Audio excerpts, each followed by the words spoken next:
بسم الله. اخونا يوسف روب دوت جاي يعني مش جاي ياكل عيش، ده جاي يطور في منظومه النادي الاهلي. الراجل جاي معاه مدرب حراس مرمى طبعا جايب جهازه الفني بالكامل، حتى المعاون بتاعه جاي من اوجسبورج. الاهلي اول مره يعملها ان هو يسيب المدير الفني يجيب حساب مدرب بجهازه الفني كامل، جايب معاه 5 افراد جهازه الفني كله. ادي اول حاجه. تاني حاجه الاهلي عمل الصح مع المدرب ده وخد وقته جدا في اختياره، ممتاز الاهلي.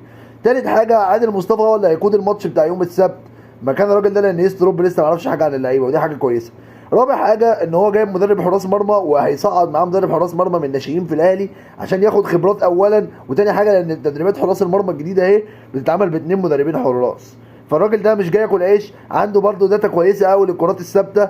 يستروب اعتقد ان هو هيعمل طفره كبيره في النادي الاهلي بحيث ان هو ينقل النادي لقدام وينقله على طريق العالميه فعلا. دي بدايه الاهلي العالمي، الاهلي اللي يقدر ينافس في كاس العالم للانديه مش على مستوى افريقيا بس. سلام.